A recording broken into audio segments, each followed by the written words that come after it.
الحمد لله العليم الخبير المتقن نظام العالم بلا معين ونسير وسبحان الله الذي حكمته بالغة وعلمه عزيز ونعمه واصلة إلى كل صغير وكبير ونشهد أن لا إله إلا الله وحده لا شريك له في نقير ولا قتمير ونشهد أن سيدنا وسندنا ونبينا ومولانا محمدا عبده ورسوله صلى الله عليه وعلى آله وصحبه ما دامت الكواكب تسير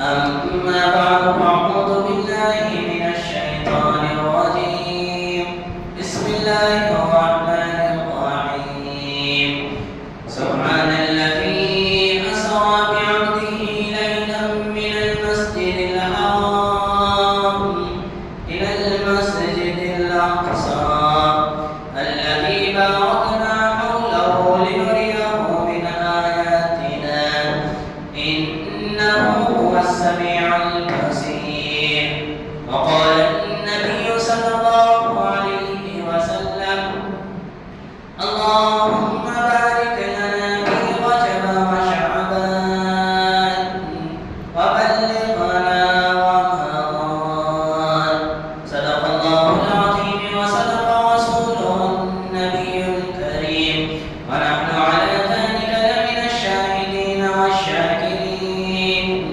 والحمد لله رب العالمين.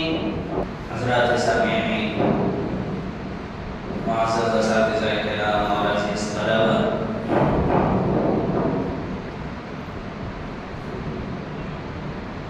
الحمدللہ ہم ایک عظیم اور بابرکت مہینے سے گزر رہے ہیں۔ ہم تمام کو معلوم ہے کہ ہمارے سامنے رجب المرجب کا مہینہ آ چکا ہے۔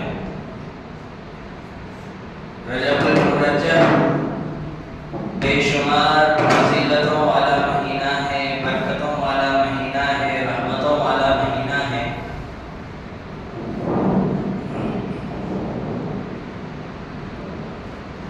اس مہینے کی فضیلت بے شمار ہے۔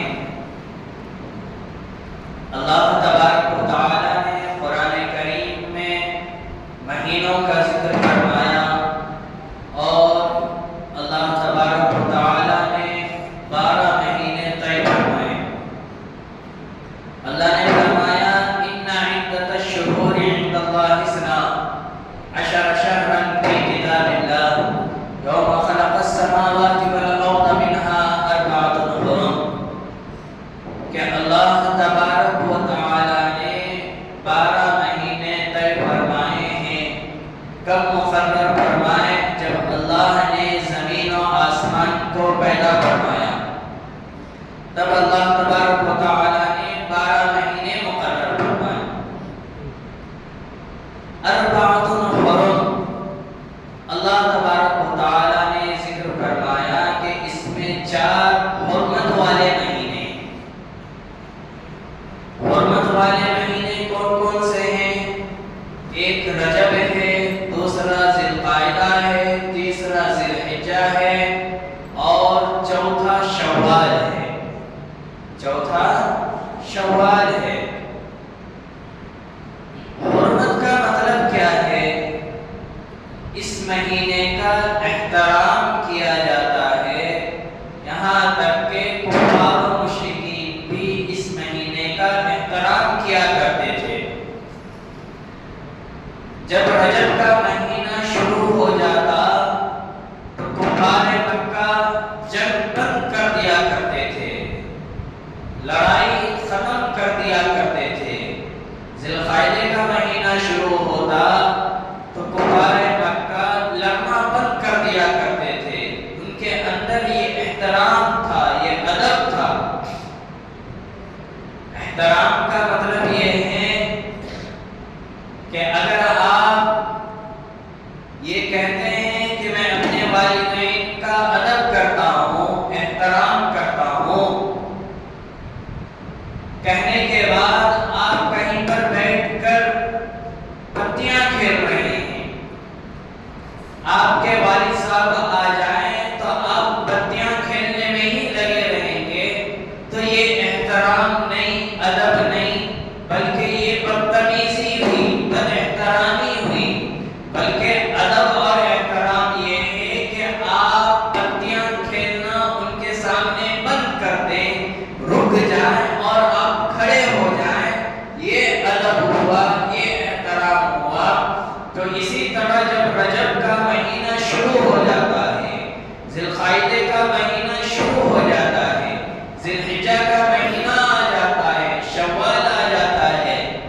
تو آپ اللہ کی نافرمانی سے باز آ جائیں، آپ گناہوں سے رک جائیں، آپ وہ تمام کام چھوڑ دیں جس کام سے میرا اللہ ناراض ہوتا ہو، میرا نبی ناراض ہوتا ہو۔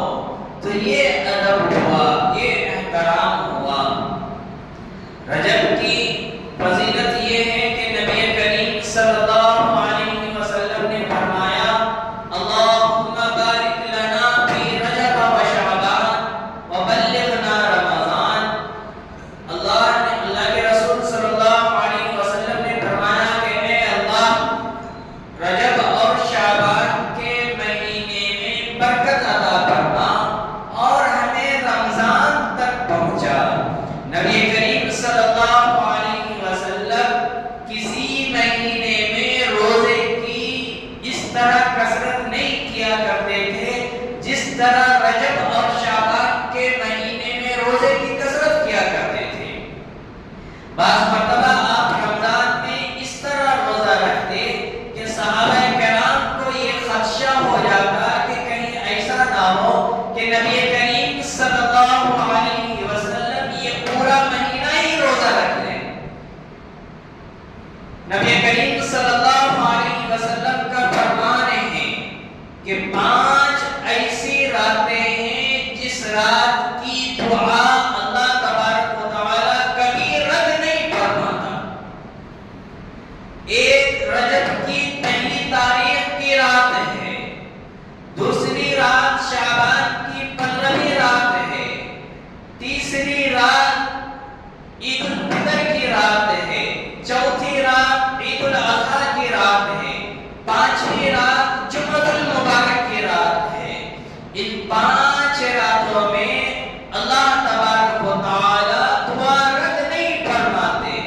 اللہ کو رد فرمانے سے شرم آتی ہے، اللہ شرم محسوس کرتا ہے کہ ایسی رات میں بھی میں بندوں کا نہ سنوں، ایسے راتوں میں بھی میں بندوں کی فریادوں کو نہ سنوں۔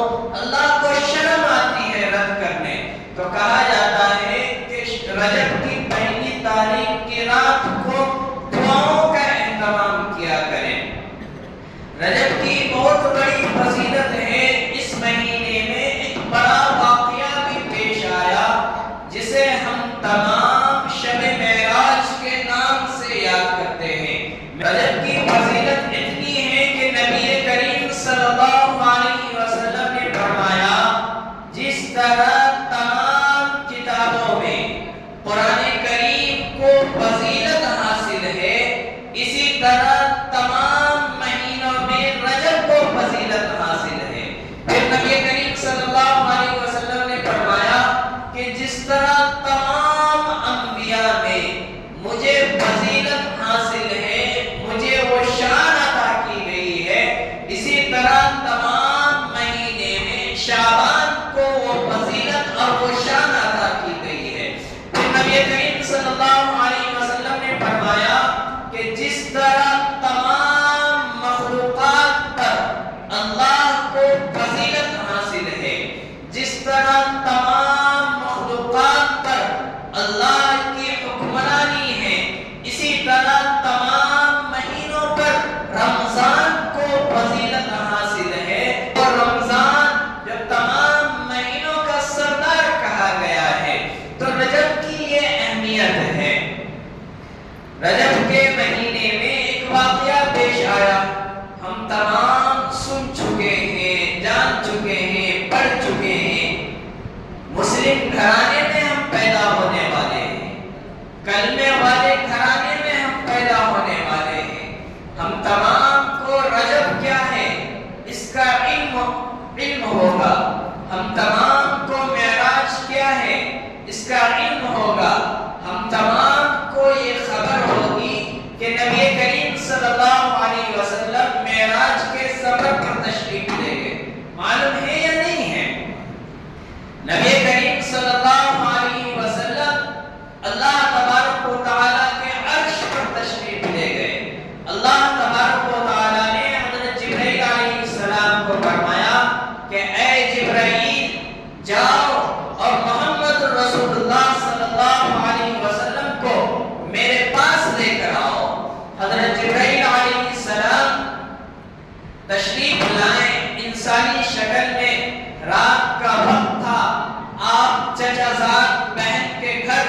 آرام فرما رہے تھے۔ حضرت جبرائیل علیہ السلام تشریف لائے، دیکھتے ہیں کہ نبی کریم صلی اللہ علیہ وسلم آرام فرما رہے ہیں۔ حضرت جبرائیل علیہ السلام اللہ کے رسول صلی اللہ علیہ وسلم کے مقام کو پہچانتے تھے۔ حضرت جبرائیل علیہ السلام آپ کی شان کو جانتے تھے، آپ کے مرتبے سے واقف تھے۔ حضرت جبرائیل علیہ السلام جب دیکھا کہ نبی کریم آرام فرما رہے ہیں، حضرت جبرائیل علیہ السلام آگے بڑھے کہ نبی کریم کو اٹھاؤ، اللہ کا حکم ہے کہ جاؤ نبی کو لے کر آؤ۔ حضرت جبرائیل علیہ السلام آگے بڑھے، دیکھے کہ محمد رسول اللہ آرام فرما رہے ہیں، پھر سوچے کہ اگر میں اللہ کے نبی کو اٹھاؤں تو اللہ کے نبی ناراض ہو جائیں گے، اللہ کے نبی ناراض ہوئے تو اللہ ناراض ہو جائیں گے، جب اللہ ناراض ہو جائے تو میں کہیں کا بھی نہ رہوں گا، اللہ کو ناراض کرنا منظور نہ تھا۔ حضرت جبرائیل علیہ السلام آگے بڑھے، محمد رسول اللہ آرام فرما رہے ہیں، آپ ڈر گئے، ڈر کر پیچھے آ گئے، پھر پیچھے ہوئے تو خیال آیا کہ اللہ کا تو حکم ہے کہ اے جبرائیل ابھی جاؤ اور فوراً محمد رسول اللہ کو لے کر آؤ۔ یہ خیال آتا ہے کہ اللہ کا بھی حکم ادا کرنا ہے۔ پھر آگے بڑھے تو دیکھیں نبی کریم آرام فرما رہے ہیں، پھر دل میں خدشہ پیدا ہوا کہ میں نبی کو اٹھاؤں تو کس طرح اٹھاؤں۔ آپ کو مسئلہ معلوم ہوگا کہ انسان جب سو جاتا ہے تو اس کی وضو ٹوٹ جاتی ہے، انسان کے سونے سے وضو ٹوٹ جاتی ہے۔ اگر کوئی انسان وضو کر کے مسجد میں آیا، مسجد میں آ کر ٹیک لگا کر سویا، بیٹھے بیٹھے نہیں، ٹیک لگا کر سو گیا، اس کی وضو ٹوٹ گئی۔ ٹیک لگائے بغیر بیٹھے بیٹھے 1-2 منٹ آنکھ لگ گئی، اس سے وضو نہیں ٹوٹتی ہے۔ الغرض لیکن نبی کریم صلی اللہ علیہ وسلم جب سویا کرتے تھے تو آپ کا وضو نہیں ٹوٹتا تھا۔ کیوں؟ اس لیے کہ نبی کریم صلی اللہ علیہ وسلم نے فرمایا تنام عینایا ولا ینام قلبی، کہ میری آنکھیں سوتی ہیں، میرا دل نہیں سوتا، میرا دل اللہ اللہ اللہ اللہ کرتا ہے، میرا دل نہیں سوتا ہے۔ تو نبی کریم صلی اللہ علیہ وسلم کی وضو نہیں ٹوٹا کرتی تھی آپ کے سونے سے۔ حضرت جبرائیل آگے بڑھے، پھر ڈر کر پیچھے ہٹ گئے، پیچھے آئے، پھر اللہ کا حکم یاد آیا، پھر آگے بڑھے، آگے پیچھے کرتے رہے، ہمت نہ ہوئی۔ فتحیر جبرائیل اقبل ثم ادبر فاقبل ثم ادبر فاقبل ثم ادبر۔ حضرت جبرائیل حیران ہوئے، آگے بڑھتے ہیں پھر پیچھے ہٹ جاتے ہیں، پھر آگے بڑھتے ہیں پھر پیچھے ہٹ جاتے ہیں، پھر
رسول اللہ صلی اللہ علیہ وسلم خوش ہو گئے کہ اللہ نے مجھے بلایا.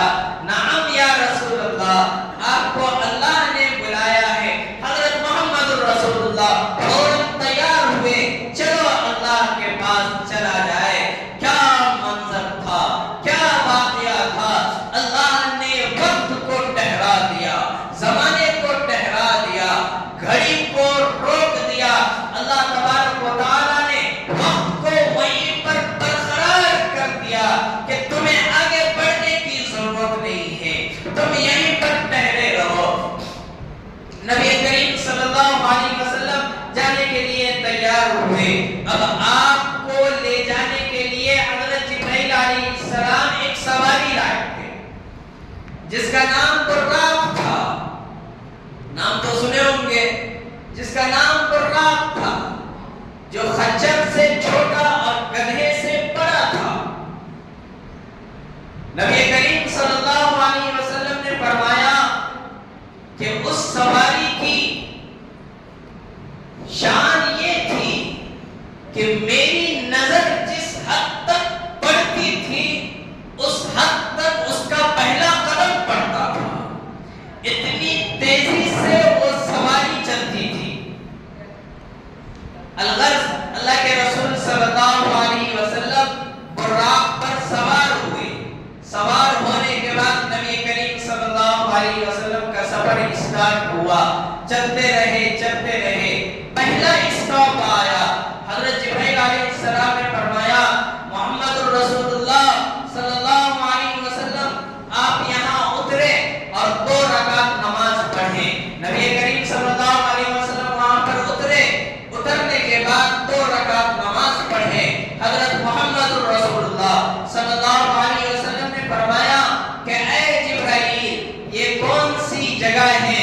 تو حضرت جبرائیل فرمانے لگے کہ یہ مدینہ ہے، آپ ہجرت کے بعد یہاں تشریف لاؤ گے.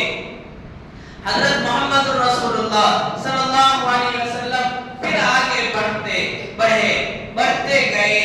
آگے بڑھے تو ایک اور جگہ پر اسٹاپ ہوا. دوسرا اسٹاپ کہاں پر کھڑے؟ مدین. شعیب علیہ السلام کو اس جگہ کے لیے نبی بنا کر بھیجا گیا تھا. آپ مدین میں کھڑے. دوسرا اسٹاپ حضرت جبرائیل نے فرمایا یا رسول اللہ آپ یہاں پر اترے اور 2 رکعت نفل نماز پڑھیں. حضرت جبرائیل علیہ السلام وہاں پر حضرت محمد رسول اللہ صلی اللہ علیہ وسلم وہاں پر اترے اور 2 رکعت نماز پڑھے. پھر بڑھتے گئے. تیسرا اسٹاپ آیا، پہاڑ پر چڑھے. نبی کریم صلی اللہ علیہ وسلم کو حکم ہوا یا رسول اللہ آپ یہاں بھی اترے اور 2 رکعت نفل نماز پڑھے. اللہ کے رسول صلی اللہ علیہ وسلم وہاں پر بھی اترے اور 2 رکعت نفل نماز پڑھے. حضرت محمد رسول اللہ صلی اللہ علیہ وسلم پوچھتے ہیں کہ اے جبرائیل یہ کون سی جگہ ہے؟ تو حضرت جبرائیل علیہ السلام فرمانے لگے کہ یہ پہاڑ کوہ طور ہے. یہاں پر حضرت موسیٰ علیہ السلام آ کر اللہ سے باتیں کیا کرتے تھے.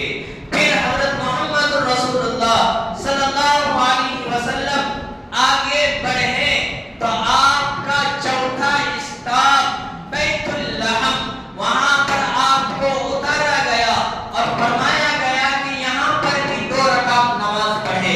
حضرت محمد رسول اللہ صلی اللہ علیہ وسلم وہاں پر بھی نماز پڑھے. پھر پوچھا گیا کہ اے جبرائیل یہ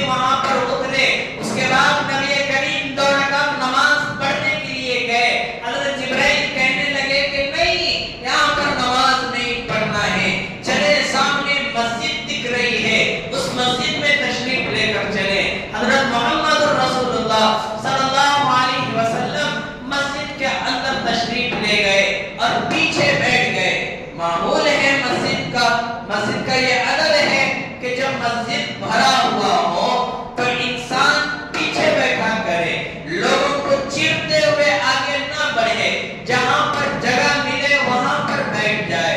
سب سے پہلا طریقہ یہ ہے کہ سامنے کے صفوں کو پر کرے، سامنے کی صفیں پر ہو جائے، اس کے بعد کی صف میں بیٹھے، اس کے بعد کی صف میں بیٹھے، بکھر کر نہ بیٹھے، بچھا کر نہ بیٹھے، ایک جٹ ہو کر بیٹھے۔ یہ مسجد کا ادب ہے، یہ مسجد کا احترام ہے۔ نبی کریم صلی اللہ علیہ وسلم مسجد میں داخل ہوئے اور پیچھے بیٹھ گئے۔ حضرت جبرائیل علیہ السلام کہنے لگے کہ یا رسول اللہ آپ یہاں نہ بیٹھیں، آپ آگے بڑھیں۔ نبی کریم نے فرمایا کہ اے جبرائیل تم کیسی باتیں کر رہے ہو، میں آگے کس طرح بڑھوں؟ تم دیکھتے نہیں ہو کہ مسجد بھری ہوئی ہے، کتنے خوبصورت لوگ ہیں جن کے جسم پر سفید لباس ہے، جن کے سر پر امامہ بندھا ہوا ہے، یہ اتنے خوبصورت ہیں کہ ان کے بال سے پانی جھڑ رہے ہیں، ایسا محسوس ہو رہا ہے کہ یہ ابھی غسل کر کر آ رہے ہیں۔ حضرت محمد رسول اللہ صلی اللہ علیہ وسلم کے اس بات پر حضرت جبرائیل کہنے لگے کہ یا رسول اللہ آپ آگے بڑھیں، تو نبی کریم نے فرمایا کہ میں کیسے جاؤں، جگہ نہیں ہے۔ تو حضرت جبرائیل کہنے لگے کہ آپ بڑھتے جائیں، انشاءاللہ جگہ بنتا چلا جائے گا۔ نبی کریم صلی اللہ علیہ وسلم بڑھتے گئے، جگہ بنتا گیا، ادھر آدھے انبیاء، ادھر آدھے انبیاء، نبی کریم صلی اللہ علیہ وسلم آگے پہنچ گئے۔ حضرت جبرائیل علیہ السلام نے فرمایا کہ یا رسول اللہ آپ امامت فرمائیں، نماز پڑھائیں۔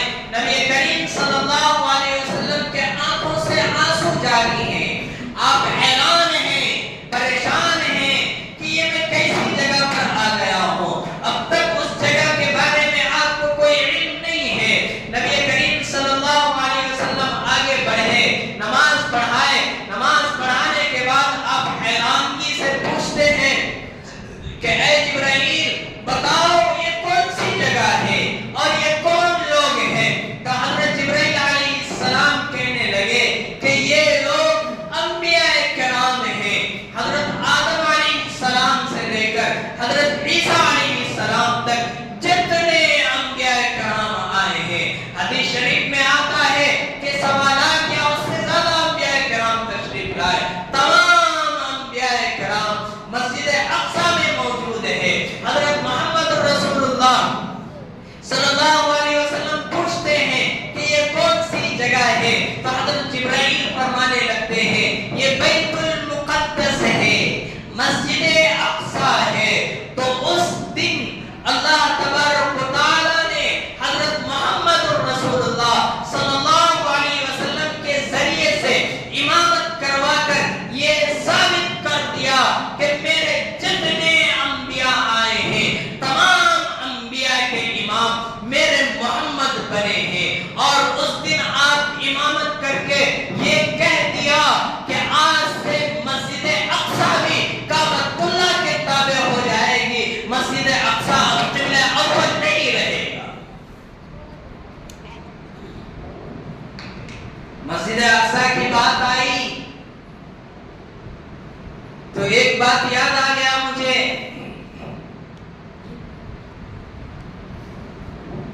میں آپ تمام کو اور اہل ادارہ کی جانب سے، میری جانب سے آپ تمام کو مسجد اقصی کی فتح کی مبارکبادی پیش کرتا ہوں۔ ہم تمام کے لیے خوشی اور باعث فخر کی بات ہے کہ الحمدللہ اہل فلسطین کو فتح نصیب ہوئی۔ اہل فلسطین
سوائے دعاؤں کے ہمارے پاس کچھ اور موجود نہیں تھا. ہم نے تمہارے لیے دعائیں کی, ہم نے تمہارے لیے فریادیں کی. اس کے علاوہ ہمارے پاس یہ طاقت اور اوقات نہیں تھی کہ ہم تمہارے لیے کچھ روانہ کرتے, تمہیں جا کر وہاں پر مدد کرتے, تمہارا ہیلپ کرتے. یہ ہم نہیں کر سکے, ہمیں معاف کر دینا. لیکن میرے عزیزوں, میرے نوجوان ساتھیوں, آج خوشی کا دن ہے, مبارکبادی کا دن ہے. ہر خوشی میں آپ پارٹی کرتے ہو. ہماری خوشی بھی کتنی بڑی بڑی خوشی ہے. تو ہو ایسی خوشی پر, جہنم میں جاؤ ایسی خوشی کہ ہم بڑے کی خوشی مناتے ہیں اور بچے کو بڑا خوبصورت سا اور ایک نرالا سا کیک لا کر اسے کاٹنے کے لیے دیتے ہیں. میرا بچہ, میرا بیٹا, تو کیک کاٹ اور خوشی منا. یہ خوشی نہیں ہماری, یہ خوشی نہیں ہماری کہ ہم بڑے منائیں. یہ خوشی نہیں ہماری کہ ہم نیو ایئر منائیں. ہم اتنے بے شرم ہو گئے, ہم اتنے گندے خوشی منانے کے لیے بھی تیار ہیں کہ اگر ہمارے گھر میں ہماری بیٹی جوان ہو رہی ہے تو اس میں بھی ہم خوشی منا کر دعوت کر کے پورے سماج کو, پورے محلے کو, پورے گاؤں والوں کو, پورے خاندان والوں کو یہ ثابت کرواتے ہیں کہ آج میری بیٹی بالغ ہو گئی ہے کہ نہیں بھائی؟ کرتے کہ نہیں؟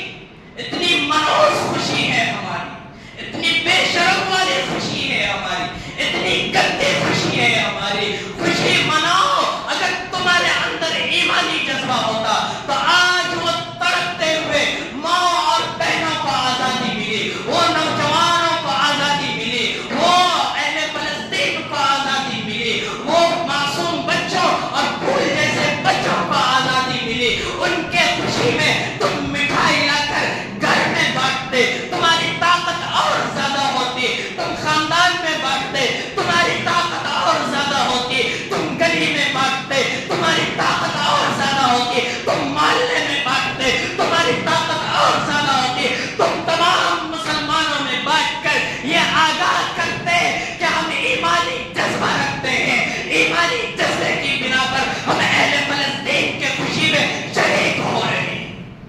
تم یہ ثابت کرتے.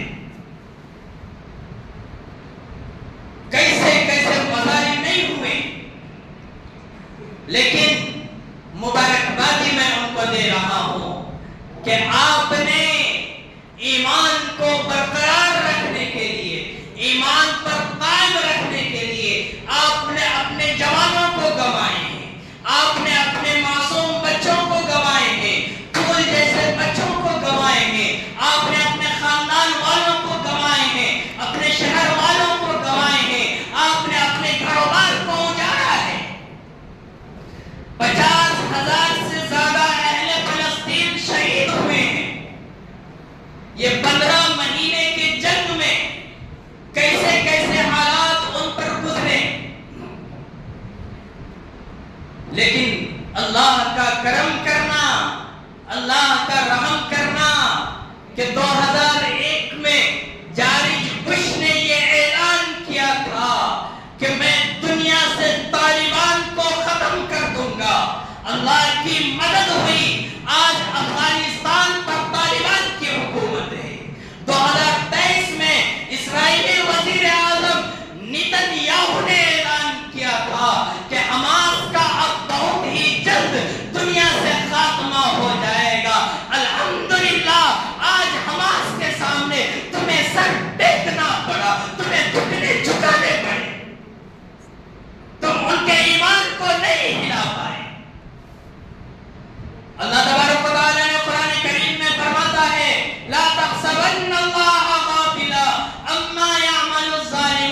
خوبصورت ہے اتنی مجھے خوشی ہو رہی ہے. الحمدللہ بہت بڑی پراپرٹی چلی, الحمدللہ بہت بڑا ظالم کا یہاں پر تباہ و بربادی ہوئی ہے. میں خوشی سے 2-3 دن کے اندر خوشی سے لاس اینجلس کا ایک ایک رپورٹ تیار کر رہا ہوں اور ڈھونڈ ڈھونڈ کر نکال رہا ہوں کہ اس سے امریکہ کو کیا نقصان پہنچے گا. امریکہ, U S A, United State of America مکمل 50 ریاستوں کا ایک کنٹری ہے. 50 اسٹیٹ ہیں وہاں. ان 50 اسٹیٹوں میں 2-4 ایسے اسٹیٹ ہیں جو ہائی لیول اور خوبصورت میں بہت ہی زیادہ آگے بڑھا ہوا ہے. وہاں پر زائرین آتے ہیں, وہاں پر نظارہ کرنے والے آتے ہیں. اس میں سے ایک کیلیفورنیا بھی ہے. کیلیفورنیا بہت ہی مشہور اسٹیٹ ہے. وہ کیلیفورنیا کے اسٹیٹ میں جو لاس اینجلس شہر ہے وہ پورے امریکہ کا 4تھے نمبر کا بڑا شہر ہے. لاس اینجلس پورے امریکہ کا 4تھے نمبر کا بڑا شہر ہے اور کیلیفورنیا کا نمبر 1 کا شہر ہے.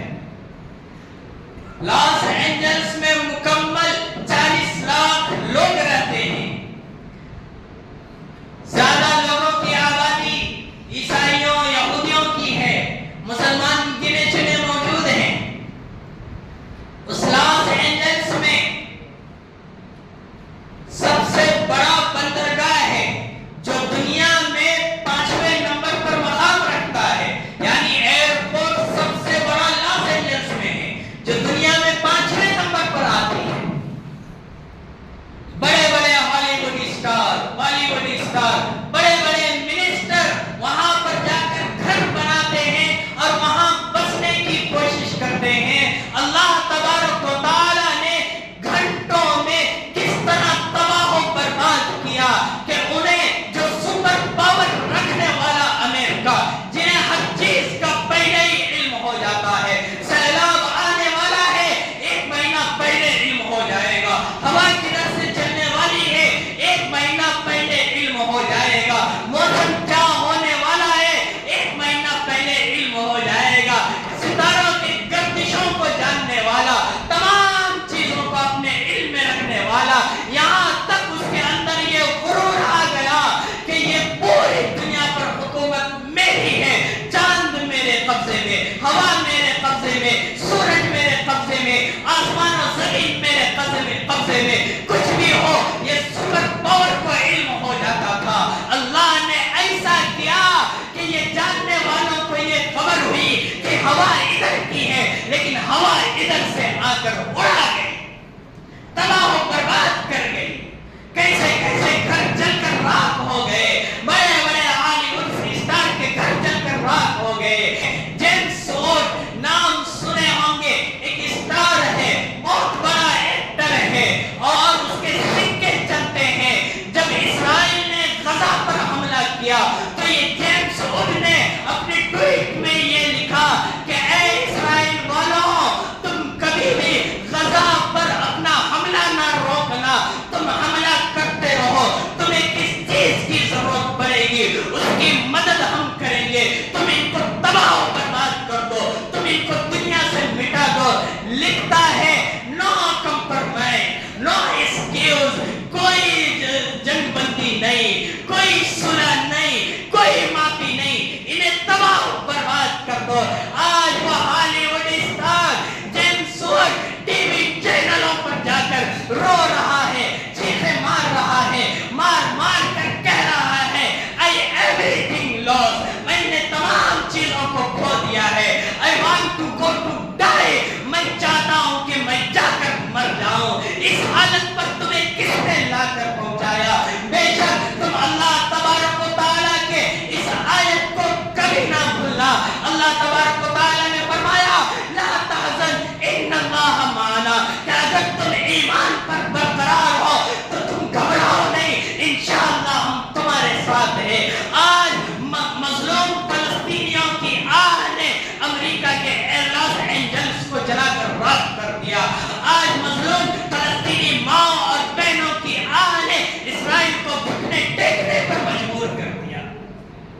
و تعالیٰ سے کبھی بھی نا امید مت ہونا، لیکن اپنے ایمان پر برقرار رہنا، اپنی دعاؤں پر برقرار رہنا، اللہ تبارک و تعالیٰ سے مدد مانگتے رہنا۔